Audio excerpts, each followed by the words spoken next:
کو سہا گیا، اور اس کا حکم نہیں تھا کہ تم اینٹ کا جواب پتھر سے دو اور لڑو، مقابلہ کرو، اس قسم کی کوئی اجازت نہیں تھی، بس برداشت کرنا۔ تو آج ہم بدر کی بات کرنے بیٹھے ہیں۔ غزوہ بدر اسلام کا بہت عظیم شان معرکہ، حق و باطل کی پہلی لڑائی، پہلی جنگ، اور جس کو فرقان کہا گیا، یوم الفرقان، جس نے فرق کر دیا حق اور باطل کے درمیان، جس کے دامن میں بے شمار سبق ہمارے لیے موجود ہیں، جس کے ریفلیکشنز قیامت تک ہمارے کام آتے رہیں۔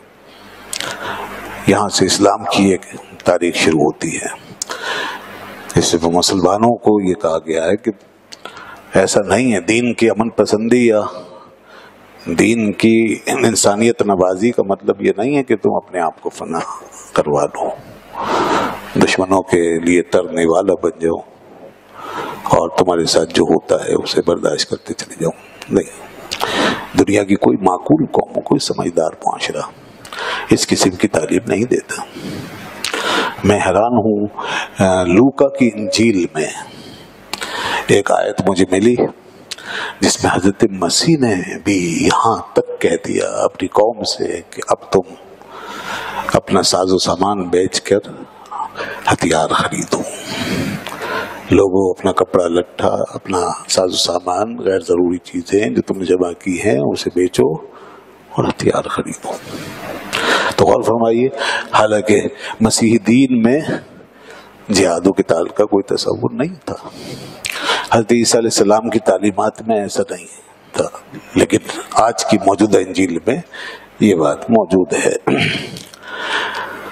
تو بات یہ ہے کہ یہ ایک ضرورت ہے انسانی معاشرے کی بقا کے لیے، اور جہاد و قتال کا مطلب جو اسلام کا تصور جہاد و قتال ہے، جو ہمارا فلسفہ ہے، اس کا مطلب ظلم نہیں ہے، اس کا مطلب دہشت گردی نہیں ہے، اس کا مطلب یہ نہیں ہے کہ کوئی خواہ اپنی دہشت جو ہے دنیا پہ پیدا کر کے اور لوگوں کے اعصاب پر سوار ہو کے ان کو دبا دے، ان کے حقوق سلب کر لے اور لوگوں کو خواہ اذیت سے دوچار کرے۔ نہیں، وہ کیا کہا اقبال نے کہ شہادت مطلوب و مقصود مومن، نہ مال غنیمت نہ کشور کش ہے۔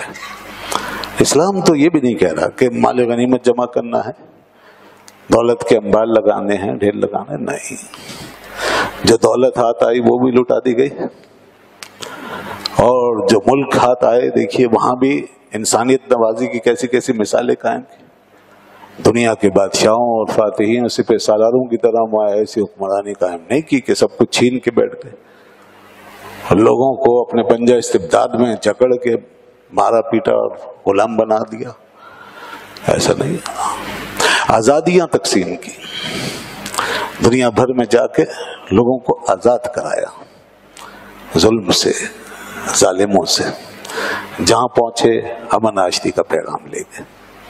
مرد، عورتیں، بچے، بوڑھے، جوان، معاشرے کے یہی کچھ افراد ہوتے ہیں، ان کے حقوق بحال کروائے، ان کی عزت و ناموس کی حفاظت کروائے، کیونکہ ہر طرف ظلم تھا، ہر طرف ظلم تھا سوسائٹی میں۔ بڑی بڑی تہذیبیں آباد تھی، مگر انسان ان تہذیبوں کے ہاتھوں ایسا جکڑا ہوا تھا جیسے بھیڑ کا بچہ بھیڑیے کے ہاتھوں میں، جیسے شکار شکاری کے ہاتھوں میں، یہ عالم تھا۔ تو اللہ کا دین آیا، اسلام، نام ہی اسلام ہے، اسلام کا مطلب سلامتی، سلامتی لے کر آیا۔ تو لوگ جو کہتے ہیں کہ اس دین کے اندر مجھے جنگجوئی والی روش زیادہ ہے، اس میں مار دھاڑ ہے بس، اور اس میں بس مارو اور کاٹو اور حملے کرو، نہیں، یا یہ پروپیگنڈا کیا گیا کہ یہ دین تلوار سے پھیلا، نہیں، ایسا نہیں، تلوار سے نہیں پھیلا۔ اگر اس دین کی رگوں میں کوئی ایسا خون ہوتا مار دھاڑ والا تو پہلے ہی دن سے کچھ تو خون شروع ہو جاتا۔ کہ مکے میں 13 سال تک مسلمان اتنا جبر برداشت نہ کرتے، اتنا پرسیکیوشن برداشت نہ کرتے۔ 13 سال مسلمانوں نے ظلم برداشت کیا، اللہ کے نبی نے اذیتیں برداشت کی، اتنی ہولناک اذیتیں کہ اس تاریخ میں تصور نہیں کیا جا سکتا۔ آپ نے فرمایا جتنا میں ستایا گیا ہوں اللہ کی راہ میں اتنا کوئی نہیں ستایا گیا۔ موسیٰ علیہ السلام کے مقابلے میں ایک فرعون تھا، ابراہیم علیہ السلام کے سامنے ایک نمرود تھا، اور حضور کے سامنے تو ہر سردار فرعون بنا ہوا، دسیوں سردار تھے، ہر سردار نمرود تھا۔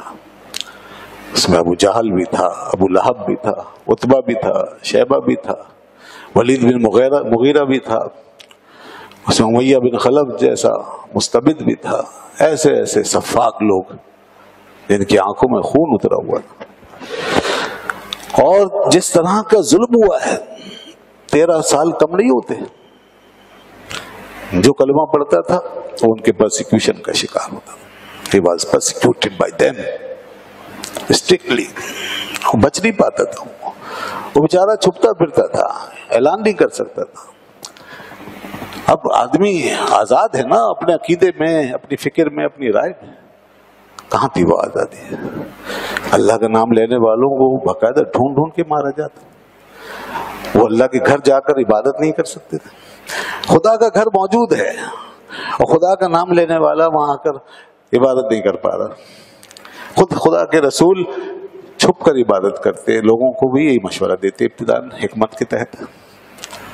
وہ تو آپ نے سنا ہوگا جب حضرت عمر رضی اللہ عنہ ایمان لائے 40 آدمیوں کے بعد، تب انہوں نے، وہ ایک بڑے ایسے بہادر شخص تھے، ان کا روب داب بہت زیادہ تھا، تو انہوں نے اپنی ہیبت کا فائدہ اٹھایا اور لوگوں سے کہا کہ چلو۔ تب پہلی دفعہ کعبۃ اللہ میں اعلانیہ نماز ادا کی گئی۔ اس سے پہلے تک تو بڑی عجیب صورتحال تھی۔ کئی دفعہ ایسا ہوا کہ رسول کائنات صلی اللہ علیہ وسلم ان کے نرغے میں آ گئے اور لوگوں نے گھیر کر اللہ کے رسول کو زد و کوب کیا، اور اتنا پیٹا گیا کہ آپ کو لہولہان کیا گیا۔ حضرت ابوبکر صدیق رضی اللہ عنہ بچانے کے لیے آئے تو انہیں بھی پیٹا گیا اور ان کا پورا وجود لہولہان کر دیا گیا۔ کئی دفعہ ایسا ہوا کہ اوجڑی اور ایسی چیزیں لا کر کے آپ کے پشت انور پہ ڈال دی گئی۔ حضور نماز میں سجدے میں جاتے اور لوگ اس طرح کی شرارتیں کرتے اور پھر دور بیٹھ کر ہنستے اور مذاق اڑاتے۔ مگر خدا کی طرف سے یہی فیصلہ تھا، ابھی تک یہی پالیسی تھی کہ برداشت کرو، برداشت کرو۔ اور پھر اسی اثنا میں طائف کا واقعہ پیش آیا جس کی ہولناکی، اللہ اللہ، آدمی کی روح کانپ جاتی ہے کہ تنہا تنہا اللہ کا رسول 1-2 اصحاب کے ساتھ طائف کی وادیوں میں، ہر طرف دشمن ہیں، ان کے لوگ، بچے، جوان آپ کو گھیر کر کے آپ کے پیچھے پیچھے پتھر مار رہے ہیں، سنگباری کر رہے ہیں، اور آپ تنہا ان کے پتھر کھاتے جا رہے ہیں۔ فرشتوں کے جگر کپ کپا گئے، آسمان ہل گیا، عرش الہی لرز گیا، جبریل آ گئے، یا رسول اللہ حکم فرمائیے۔ لیکن رسول اللہ صلی اللہ علیہ وسلم اس وقت بھی بد دعا نہیں فرمائی، یعنی مطلب بدلہ لینا تو بہت دور کی بات، آپ تو بد دعا بھی نہیں فرما رہے۔ اس وقت بھی یہی فرمایا، اللہ ان کو ہدایت دے دے۔ یہ سب ہوتا رہا۔ پھر اس کے بعد ایک ہجرت پہلے ہوئی حبشہ کی طرف، اس کا بھی تعاقب کیا گیا۔ پھر دوسری ہجرت کی نوبت آ گئی، ایک بڑی مائگریشن ہوئی، لوگ بڑی تعداد میں مدینہ پہنچے۔ اب مدینہ جانے کے بعد جب اللہ کے رسول بھی وہاں تشریف لے گئے تو اب تو قریش کو، اہل مکہ کو آرام سے بیٹھ جانا چاہیے تھا، اب تو پیچھے چھوڑ دینا چاہیے تھا، اب تو سب کچھ چھڑوا دیا۔ لیکن اس کے بعد بھی وہ چین سے نہیں بیٹھے، انہوں نے مسلسل ستایا اور بار بار دھمکیاں دیتے رہے وہیں سے بیٹھے بیٹھے۔ کبھی مدینے والوں کو اکساتے تھے اور کہتے تھے دیکھو ہمارے آدمی بھاگ کر تمہارے یہاں آ گئے ہیں، ان کو یا تو تم خود لڑکے ختم کر دو اور نکال دو یہاں سے، ورنہ ہم تم پر ایسا حملہ کریں گے کہ تمہارے جوانوں کو مار دیں گے اور تمہاری عورتوں پہ قبضہ کر لیں گے۔ یہ بات سن کر عبداللہ ابن ابی منافق نے کچھ لوگوں کو جمع کیا، مدینے کے لوگوں کو، اور کہا کہ یہ بہت سیریس میٹر ہے، ہم پر حملہ ہو سکتا ہے، پھر ہمارا کیا بنے گا، اور قریش کی طاقت سے تم لوگ واقف ہو۔ اور یہ حقیقت ہے، قریش بہت مضبوط قوم تھی، ان کے پاس بڑی طاقت تھی، ان کے پاس بہت اسلحہ تھا، عرب کے تمام قبائل میں وہ سپر پاور تھے۔ تو اس طرح عبداللہ ابن ابی نے لوگوں کو کنونس کیا اور ان کو اس طرف مائل کیا کہ ہمیں یہ چند لوگ ہی تو ہیں، ان سے لڑنا کیا مشکل ہے، لہذا ان کو ہم نکال دیں یا ختم کر دیں۔ رسول خدا صلی اللہ علیہ وسلم کو جب اس بات کا علم ہوا، فوراً وہاں تشریف لے گئے۔ اس مجمع میں آپ نے لوگوں سے بات کی اور فرمایا، دیکھیے کتنا سیریس کریشل وقت ہے، آپ نے فرمایا لوگوں یہ تم کیا سوچنے لگے ہو، تم قریش کے داؤ میں آ رہے ہو، یاد رکھنا قریش تمہارے ساتھ یہ داؤ کھیلنا چاہتے ہیں، تمہیں بھڑکانا چاہتے ہیں، ایک ایسی جگہ پر جہاں ہم تم یہاں سب رہتے ہیں ایک ساتھ، یہ چاہتے ہیں ہمارے درمیان پھوٹ پڑے اور تمہیں ہمیں لڑائیں، اور پھر تم ہمارے خلاف کھڑے ہو کر اپنے بھائیوں بھتیجوں اور بھانجوں کا قتل کرو۔ اگر تم ہم سے لڑو گے تو معلوم ہے تم کن کے اوپر تلواریں چلاؤ گے، یہ تمہارے بھائی، تمہارے بھتیجے بھانجے، تمہارے عزیز، تمہارے رشتہ دار یہیں کے رہنے والے، تو کیا تم اس بات کو گوارا کرو گے؟ لوگوں کی سمجھ میں یہ بات آ گئی۔ اتنے آسان طریقے سے آپ نے دل نشین طریقے سے سمجھایا کہ وہ جو آگ جل بھڑک رہی تھی وہ ایک دم فرو ہو گئی ہے۔ تو یہ خطرات دیکھیے آپ اس طرح کے ہر طرف منڈلا رہے تھے۔ ایک سال جو گزرا ہے نا، اس میں لوگ اس طرح مدینے میں رہتے تھے کہ راتوں کو کئی لوگوں کو پہرا دینا پڑتا تھا۔ خود رسول اللہ صلی اللہ علیہ وسلم جاگ جاگ کر رات گزارتے تھے، اور کبھی کوئی آواز آ جاتی باہر سے تو لوگ سہم جاتے تھے کہ کہیں حملہ تو نہیں ہو گیا۔ ایک دفعہ شاید اسی وقت کی بات ہے کہ خوفناک آواز آئی، لوگوں کا دل دہل گیا، لوگ باہر نکل رہے تھے کچھ ڈرے دبکے، اور ایک دوسرے سے اشاروں کرائم میں پوچھتے تھے کیا ہوا، کسی کی سمجھ میں نہیں آ رہا تھا کیسی آواز تھی، رات کا وقت سناٹا، کچھ نظر نہیں آ رہا۔ تھوڑی دیر کے بعد دیکھا کہ اللہ کے رسول صلی اللہ علیہ وسلم ایک تاریک جگہ سے مدینے کے باہر کی طرف سے تشریف لا رہے تھے، یعنی حضور پہلے ہی تشریف لے گئے تھے، اور آپ ارشاد فرما رہے تھے لوگوں کوئی مسئلہ نہیں، میں جا کے دیکھ چکا ہوں، تم آرام سے آرام کرو، تم گھروں میں آرام کرو، میں جا کر دیکھ چکا ہوں۔ یہ رسول اللہ کی بہادری ہے، اللہ کے رسول سے زیادہ بہادر و شجاع کوئی ہو ہی نہیں سکتا۔ تو یہ کیفیت تھی۔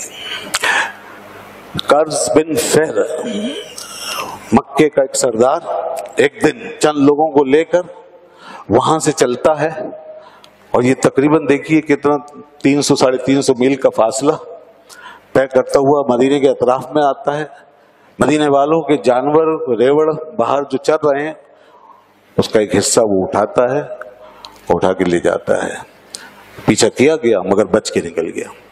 یعنی یہ ایک قسم کی تھریٹ تھی، یہ الارم تھا کہ دیکھو ہم تمہارے اطراف میں ہیں، آج تمہارے بھیڑ بکریوں پہ حملہ کیا لے گئے، کل تم پر بھی ایسی حملہ ہوگا اور بچو گے نہیں۔ تو یہ سب کچھ تھا جناب۔ اسی اثنا میں وہ قافلہ جو شام سے آ رہا تھا تجارت کا، جس کے اوپر 50,000 دینار کی تجارت تھی، 50,000 دینار کا مال جس پہ لدا ہوا تھا، 1,000 اونٹوں پہ سوار، مکے والوں کے جنگی عزائم اس قافلے کے ساتھ وابستہ تھے۔ اس کی آمدنی سے، اس کے پروفٹ سے تیاریاں بھی کرنی تھی۔ تو یہ سب باتیں تھی مسلمانوں کے پیش نظر، اسی لیے اس قافلے کا راستہ روکا گیا۔ تو آپ نے اسی قافلے کے لیے یہ کچھ لوگ تیار کیے اور کہا چلو ابو سفیان جو آ رہا ہے نا شام سے اور ادھر قریب سے گزرنے والا ہے، ہم اس قافلے کو روک دیں۔ یہ وجہ تھی، یہ سب لڑائی کا ماحول تھا، یہ کوئی لوٹ مار نہیں تھی۔ آج غلط انداز میں پیش کیا جا رہا ہے اس بات کو، اور پروپیگنڈا کیا مغرب نے اور اسلام دشمنوں نے کہ مسلمان لوٹ مار کرتے تھے، قافلے لوٹتے، قافلے نہیں لوٹتے تھے، مسلمان تو قافلوں کو امن دینے آئے تھے، تمام شاہراہیں کھولنے آئے تھے۔ یہ جو کچھ تھا یہ جنگ کا ماحول تھا، کیونکہ ان کے خلاف تیاری ہو رہی تھی، اور جس وقت دشمن آپ کے خلاف ہر طرف سے تیاری کر رہا ہو تو اسٹریٹجی جنگی حکمت عملی کا تقاضا یہ ہے کہ آپ دشمن کو ہر طرف سے ناکہ لگائیں، ہر طرف سے اس کے لیے رکاوٹ پیدا کریں. یہی طریقہ ہوتا ہے لڑنے کا، اور بیدار قوموں کا انداز اسی طرح ہونا چاہیے، بالکل اسی طرح جس طرح آج حوثیوں نے کام دکھایا ہے.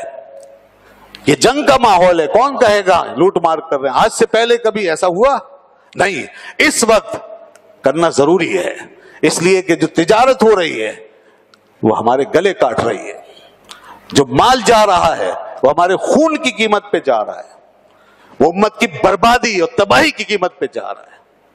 تو اگر یمن کے حوثی راستے میں روک رہے ہیں اور اڑا رہے ہیں تو کوئی عقل مند آدمی یہ نہیں کہہ سکتا کہ غلط کر رہے ہیں. غلط وہاں ہو رہا ہے جہاں خون بہ رہا ہے بے دریغ، جہاں ہمارے خلاف سازشیں ہو رہی ہیں، جہاں ہم پہ حملے ہو رہے ہیں، جہاں آگے ہمارے مقدس مقامات کو خطرہ لاحق ہے. اس سے بھی زیادہ کی ضرورت ہے، ابھی یہ کم ہے، اس سے زیادہ کی ضرورت ہے. ساری ٹریڈ روک دینی چاہیے، سارے راستے بند کر دینے چاہیے، مغرب کو ایک چیز نہ پہنچے یہاں سے، تاکہ پتہ چلے انہیں کہ ظلم کی قیمت کتنی بڑی ادا کرنی پڑتی ہے. تو یہ سب ہمیں سکھایا گیا، اور دنیا ان فارمولوں پہ عمل کرتی ہے، ان پالیسیوں پہ چلتی ہے، ان پر کوئی اعتراض نہیں. لیکن آج بیٹھ کر کے ایک دانشور، نام نہاد دانشور، یہاں سے وہاں 1500 سال پہلے اللہ کے رسول کے کردار پہ حملہ کرنے کی کوشش کرتا ہے. اور سیرت کے اندر جو ہے معاذ اللہ اس طرح کے اتہام لگا کر کے رسول پاک صلی اللہ علیہ وسلم کی سیرت کو ایک غلط انداز سے پیش کرنے کی کوشش کی جاتی. تو یہ کوئی لوٹ مار دے. خواہ بعض ہمارے سیرت نگار مروب ہو گئے ان حملوں سے، ان کو چاہیے تھا ڈیپلی اسٹڈی کرتے اور خوب دفاع کر کے پیش کرتے، اپنے موقف کا دفاع کرتے، مگر وہ مروب ہوئے اور انہوں نے کہا نہیں، کوئی ایسی بات نہیں تھی. جو مسلمان نکلے تھے بدر میں تو وہ اس قافلے کے لیے نہیں نکلے تھے، بلکہ وہ شروع سے ہی وہ اس لشکر کے لیے نکلے تھے جو ابو جہل کی سرکردگی میں مسلمانوں سے لڑنے کے لیے آ رہا تھا. ایسا نہیں ہے، پہلے مسلمان اس کے لیے نکلے تھے، اور یہی وجہ ہے کہ تیاری کچھ نہیں تھی. اس لشکر کا تو پتہ بھی نہیں تھا، اس کا تو واقعہ بعد میں ہوا، وہ اللہ نے پھر بتایا، پھر وحی آئی جب لشکر وہاں سے چلا. ابو سفیان کا قافلہ یہاں سے بچ کے نکل گیا تھا، مگر مسلمان بدر کے مقام پر تقریباً پہنچ گئے تھے، باہر نکل چکے تھے مدینے سے. ادھر سے پھر وہ یہ لشکر جو چلا تھا ابو جہل اور بڑے بڑے سرداروں کی جو سرکردگی میں، تو وہ پوری طرح تیار ہو کے نکلے اور انہوں نے کہا کہ ہم اب نہیں چھوڑیں گے. تقریباً 1000 آدمی مکمل کیل کاٹوں سے لیس، اور 1000 گھوڑوں کے ساتھ، 700 اونٹوں کے ساتھ. بتائیے آپ، اتنا بڑا لشکر، ان کے پاس پورا سامان تھا، ساری جنگی تیاری تھی، کوئی چیز کم نہیں تھی. وہ وہاں سے نکلے ہیں ان اللہ والوں کی جماعت کو پامال کرنے کے لیے. یہ 313 لگ بھگ اتنے لوگ ہیں، اور یہ اب وہاں پہنچے ہیں تو بغیر تیاری کے. یہی تو یہاں پر سب کچھ دیکھنے والی بات ہے. ایمان زندہ ہوتا ہے کہ دیکھو ایمان والوں کی شان کے نکلے تھے ایک قافلے کے تعاقب میں، تیاری کچھ نہیں، گھر پہ بھی کچھ نہیں بتا سکے، ظاہر ہے کہ لڑنے جا رہے ہیں، کسی ایسی جنگ سے دوچار ہونے جا رہے ہیں، کچھ نہیں، وہ تھا ہی نہیں سارا سینیریو. وہ تو اچانک پھر پتہ چلا. تو اب یہاں پر جو آزمائش میں مسلمانوں نے کمال دکھایا ہے، اللہ اللہ، تاریخ انسانیت میں ایسی مثال نہیں ہے. یہی اللہ نے فرمایا اذن للذین، ہم نے پھر اجازت دی. اب جب تمہیں یہ کچلنے کے لیے چل پڑے ہیں اور تمہیں صفحہ ہستی سے مٹا دینا چاہتے ہیں یہ باطل کے ایجنٹ، تو اللہ فرماتا اذن للذین یقاتلون بانہم ظلموا، اجازت دی گئی پھر ان لوگوں کو جنہیں مارا جاتا تھا، جن سے لڑا جاتا تھا، اس وجہ سے کہ ان پہ ظلم کیا گیا. Because they were persecuted in Makkah. They were tortured. وہ مارے جاتے تھے، وہ پرسیکیوٹ کیے جاتے تھے. یہ قرآن نے بیان فرمایا. وجہ یہ تھی، ہم نے اس لیے اجازت دی. وَإِنَّ اللَّهَ عَلَىٰ نَصْرِهِمْ لَقَدِيرٌ، اور آج ان نہتے لوگوں کو دیکھ کر قلیل معدود چند لوگ کہ تم یہ سمجھتے ہو کہ ان کا کوئی والی وارث نہیں، اللہ ہے جو ان کی مدد کرنے کے لیے تیار ہے۔ اب تم دیکھنا کہ وہ کیسے اپنی قدرت دکھاتا ہے۔ 313 کا یہ لشکر، یہ فقیر غریب مسکین لوگ جن کے پاس صرف 2 گھوڑے ہیں جناب، آپ اندازہ کریں، اور جن کے پاس صرف 70 اونٹ ہیں، ادھر 700 اونٹ، ادھر 70، سواریاں بھی پوری نہیں۔ ایک ایک اونٹ پہ 3 آدمی سوار کیے تھے رسول کائنات صلی اللہ علیہ وسلم، اور لڑنے کے لیے صرف 8 شمشیریں تھیں، 8 تلواریں ہیں۔ تلوار ہی مین ہتھیار ہوتا ہے لڑنے کے لیے، حملہ کریں یا دفاع کریں تلوار مین چیز ہے، جیسے آج کا رائفل بندوق، تلواریں بھی 8، اور زرہ ویرہ کا تو پتہ ہی نہیں، وہ تو پھر اضافی چیزیں ہیں، وہ تو ایک بڑے لشکروں کے لیے ہوتی ہے، امیر لشکروں کے لیے زرہ کہاں سے؟ تلوار نہیں، سواری نہیں، پیٹ خالی، رمضان کا مہینہ اور گھروں میں فقر و فاقے، ہجرت کر کے سب کچھ اپنا لٹا کر چھوڑ کے یہاں پہنچنے والے وہ بھی شامل، اور انصار کے غریب غربا آبادی سے نکلنے والے یہ لوگ، اللہ اللہ، یہ کیسی بے بسی کا عالم تھا۔ ایسے میں زعفران کے مقام پر رسول اللہ صلی اللہ علیہ وسلم نے اب وہاں پر ایک مشاورت کی، جب حضور کو وحی آ گئی کہ وہاں سے لشکر جرار چل گیا ہے اور وہ ہم پر حملہ آور ہونے والا ہے، تو آپ پر اللہ نے یہ وحی نازل فرمائی کہ قافلہ یا لشکر دونوں میں سے ایک کا ہم وعدہ کرتے ہیں، اے پیارے ایک تمہیں دیں گے۔ اب یہ آپ پر ہے، آپ اس قافلے کا انتخاب کر لیں جو ابو سفیان لے کے جا رہا ہے، یا یہ لشکر جو آ رہا ہے اس سے آپ نے ملازمہ ہو جائیں، تو ہم ایک آپ کو دیں گے۔ رسول اللہ صلی اللہ علیہ وسلم نے یہ بات اپنے اصحاب سے بیان فرمائی، ان سے مشورہ کیا۔ مشورہ اس لیے نہیں کہ آپ کو کوئی شک تھا کہ میرا ساتھ دیں گے یا نہیں دیں گے، نہیں، وہ بڑے وفادار لوگ تھے، ان کا مورال ظاہر کرنا ہے، بتانا ہے دنیا کو۔ اور دوسرا یہ کہ ایک جو معاہدہ تھا نا انصار سے، خاص طور پہ وہاں بیعت عقبہ کے موقع پہ جو بالکل مکے میں ہوا تھا اس قافلے کے ساتھ، اس معاہدے میں یہ لکھا ہوا تھا کہ انہوں نے کہا تھا جب آپ ہمارے شہر میں آ جائیں گے تو ہم اپنی جان و مال کے ساتھ پوری طرح آپ کا دفاع کریں گے۔ اب اس میں شہر کا جب لفظ ہے تو اب شہر سے باہر یہ بات نکل گئی ہے، اب مدینے سے 80 میل کے فاصلے پر نکل گئی یہ بات، تو اس لیے اس معاہدے کی شک جو ہے اس کو کلیئر کرنے کے لیے کہ انصار کیا اب بھی میرے ساتھ چلیں گے، اور ان کا معاہدہ جو ہے وہ کیا کہہ رہا ہے اور اس کی کس طرح وہ اس کو امپلیمنٹ کرنا چاہتے ہیں، تو یہ بات کلیئر کی آپ نے انصار کے حوالے سے۔ تو اسی لیے تو بار بار آپ پوچھتے تھے اشرو علیہ، حضرت ابوبکر صدیق تو رائے دے چکے، انہوں نے فوراً کھڑے ہو کے کہا یا رسول اللہ ہم تیار ہیں، حضور نے فرمایا حسنتا۔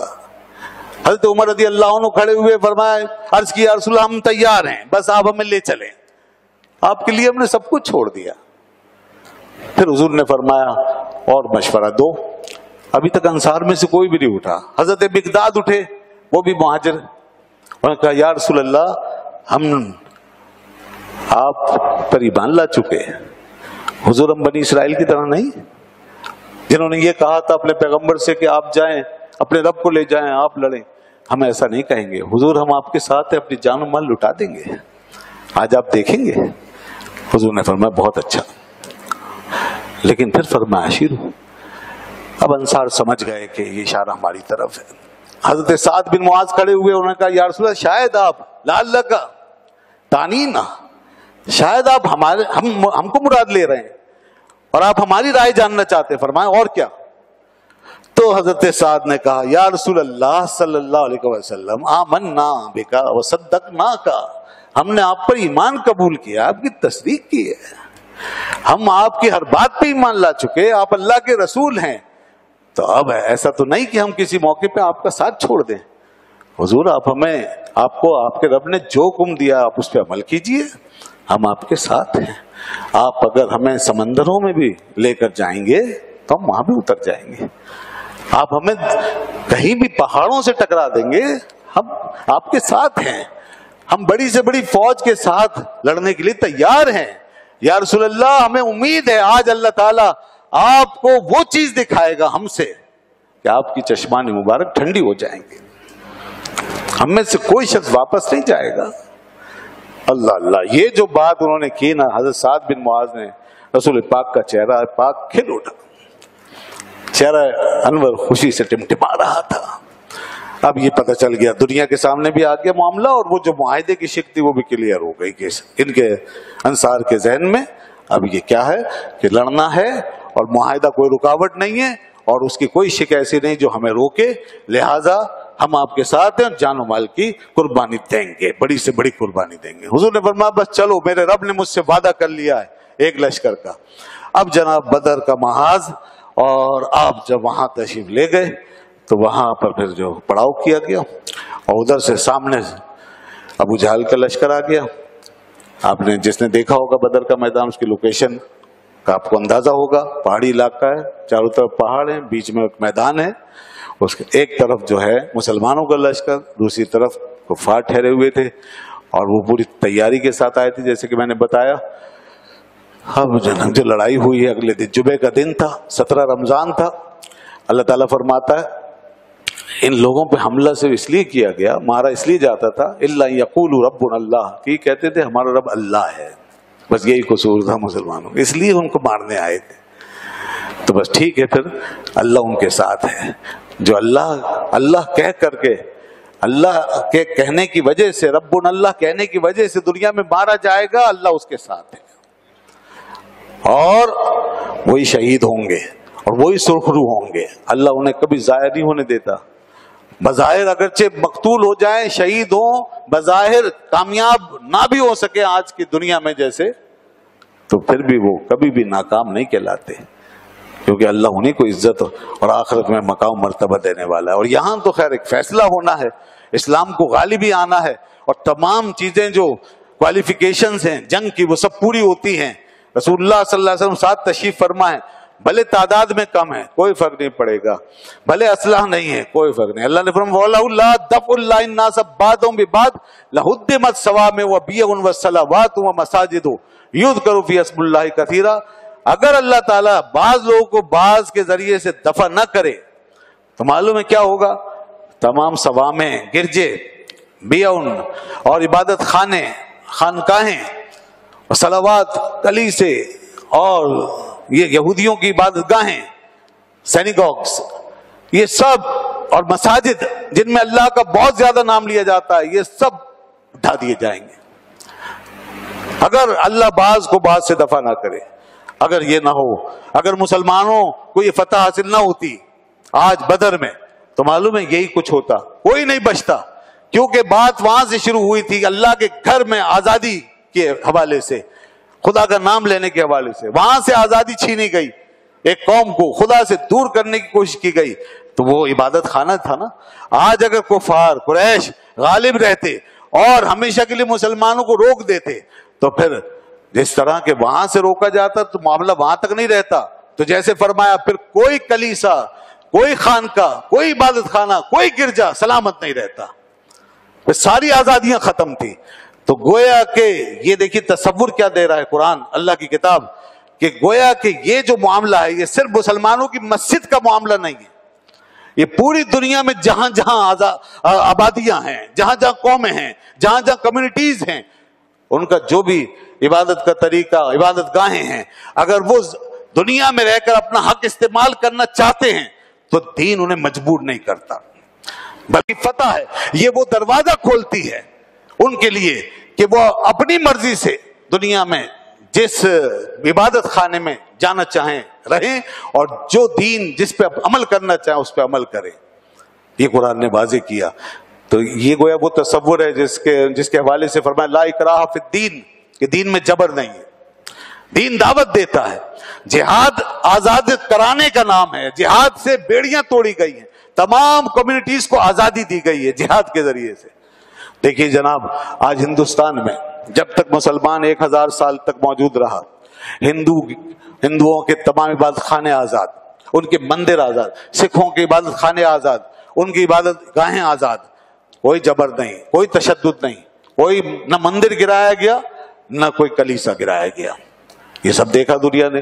لیکن جب سے کنٹرول اس موجودہ کمیونٹی کے ہاتھ میں آیا، مسلمانوں کے ہاتھ سے نظام گیا، آج کہیں بابری مسجد شہید، کہیں اور مسجد کوئی شہید، کہیں اور کہیں حملہ، کہیں کسی عبادت خانے پہ حملہ، مسلمانوں پہ حملہ، عیسائیوں پہ حملہ، تمام اقلیتوں پہ حملے، سب غیر محفوظ.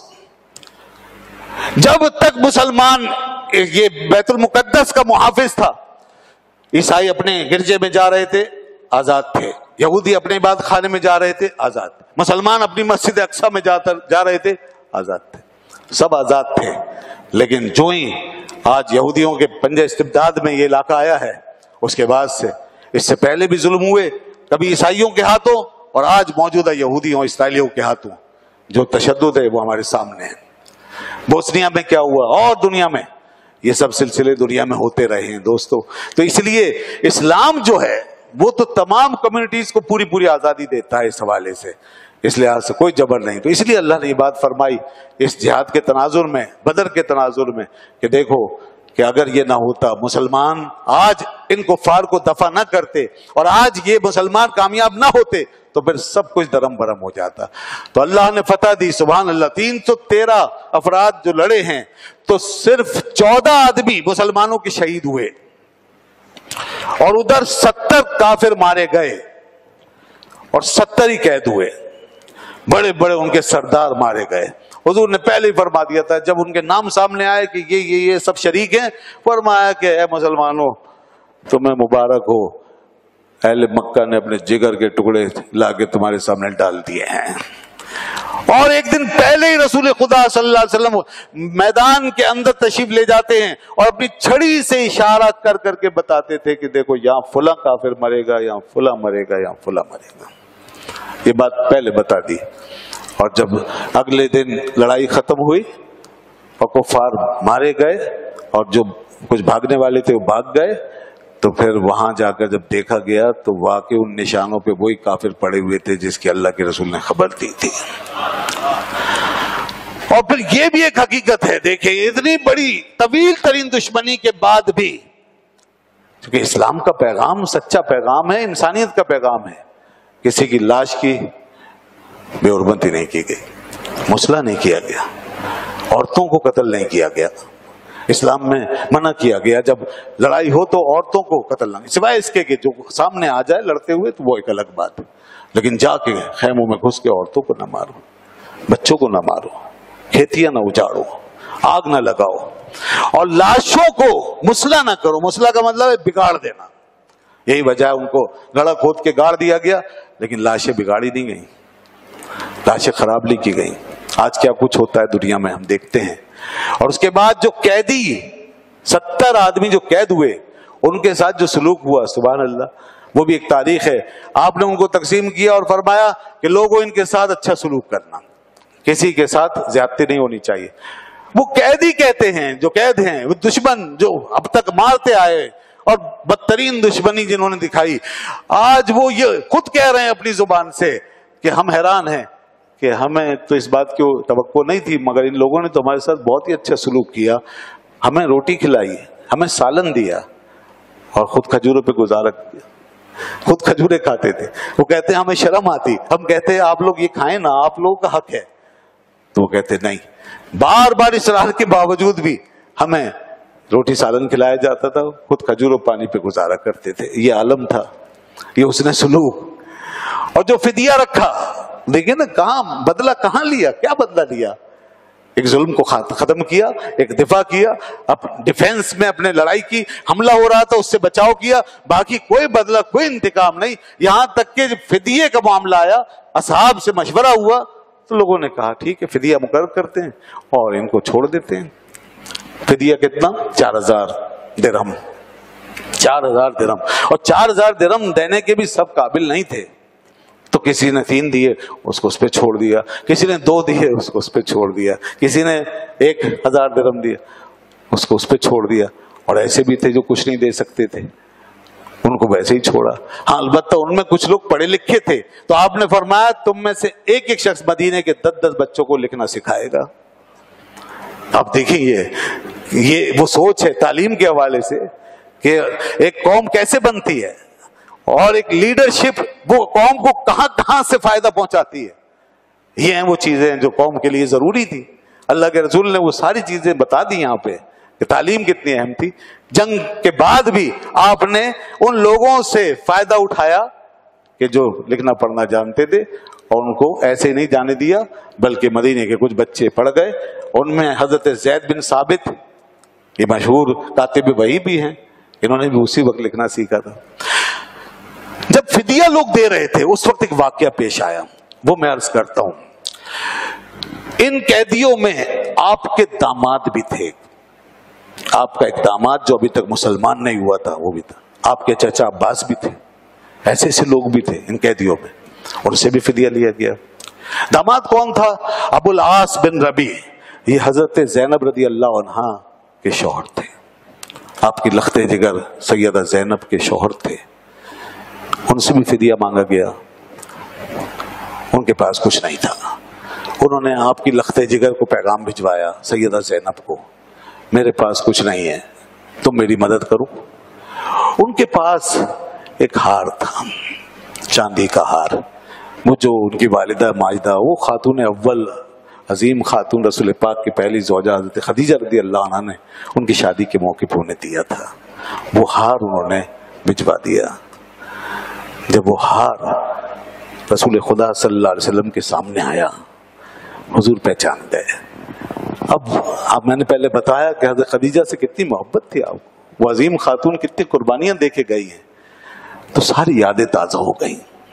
پچھلی تاریخ پوری ایک دم سے سامنے آنا شروع ہو گئی. تو حضور کے چشمان اقدس آپ دیدہ ہو گئی.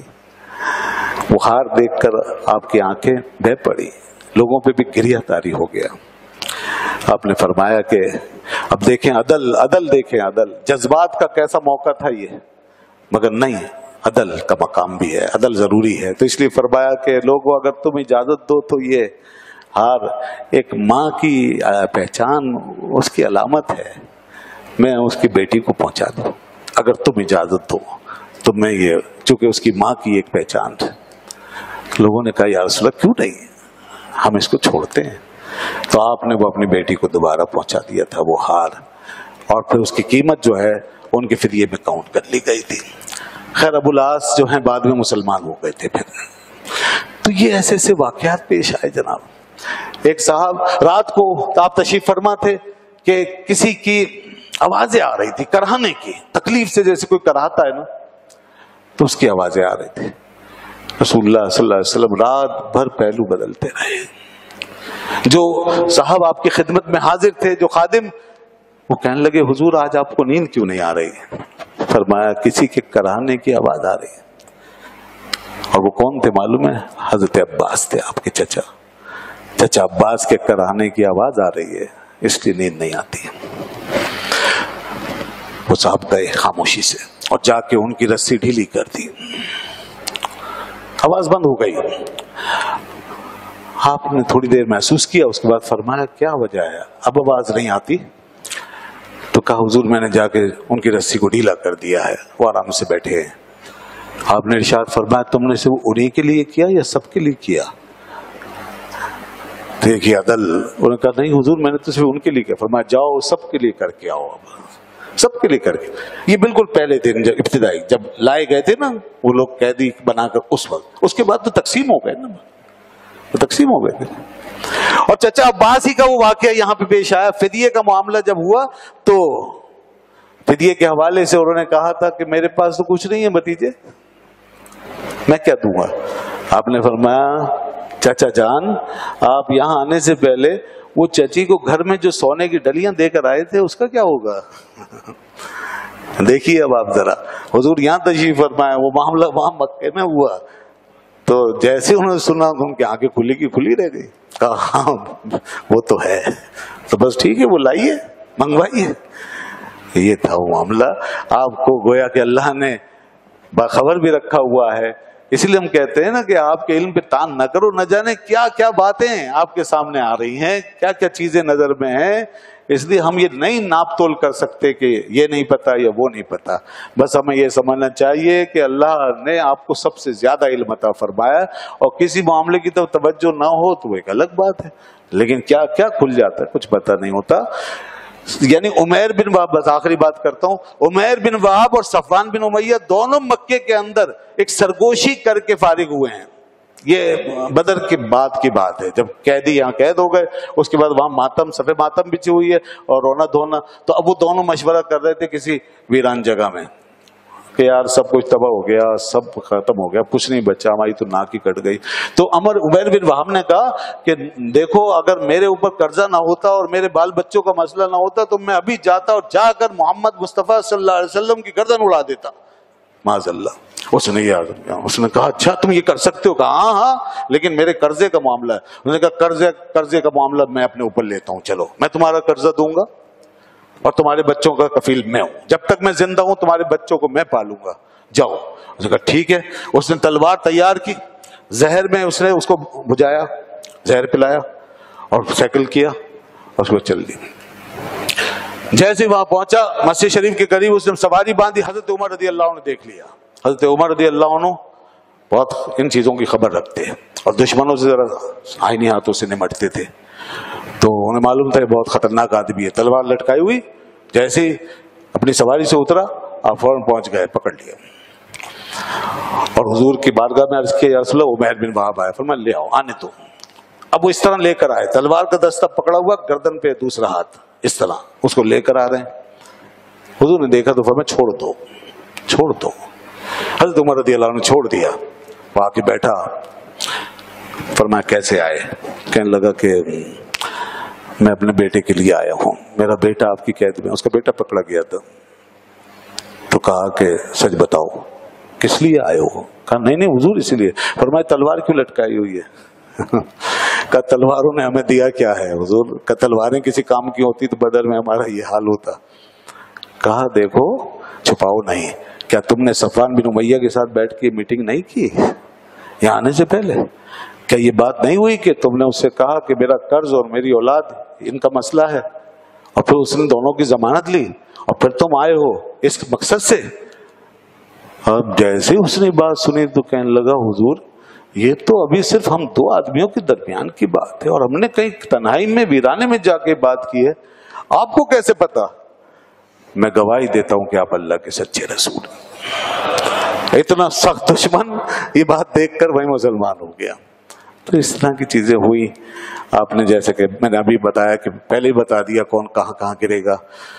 تو بہرحال جی اللہ کے نبی کی شان اور یہ بدر کا واقعہ یہ بہت عظیم الشان واقعہ اور اسلام کا پہلا مارکہ, اللہ نے ہمیں اس میں بڑی زبردست فتح عطا فرمائی اور پھر یہیں سے تاریخ شروع ہوتی ہے فتوحات کی. بس احد میں ایک آزمائش آئی ہے, اس کے علاوہ کوئی جنگ نہیں آ رہی مسلمانوں, کوئی جنگ نہیں آ رہی ہے. جی ہاں, احد میں وہ آزمائش اس لیے آئی کہ وہ درہ چھوڑ دیا تھا, ایک غلطی ہوئی تو اللہ نے آزمائش کے طور پہ جیتی ہوئی جنگ میں مسلمانوں کو شکست سے دو چار ہونے دیا. تو اس میں پھر بہت ساری حکمتیں ہیں, باقی ساری جنگیں جیتی گئی اور اس میں کل 1000 آدمی کام میں آئے.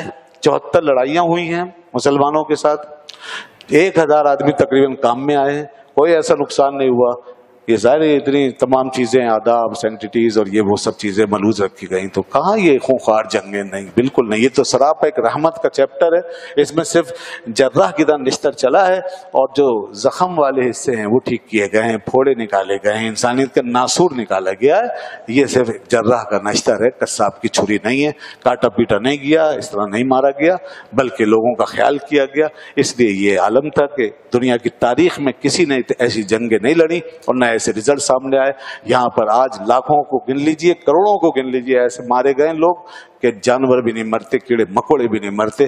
شام ہو, یہ افغانستان ہو یا عراق ہو یا کشمیر ہو یا فلسطین ہو یا چیچنیا ہو یا لیبیا ہو یا بوسنیا ہو, جہاں بھی دیکھیے تو ہزاروں لاکھوں کی تعداد میں آج مسلمان ہی صاف ہو گئے. اللہ تعالیٰ ہمارے حال پہ رحم فرمائے, مسلمانوں میں اتحاد اتفاق پیدا فرمائے. وآخر دعوانا الحمدللہ رب العالمین.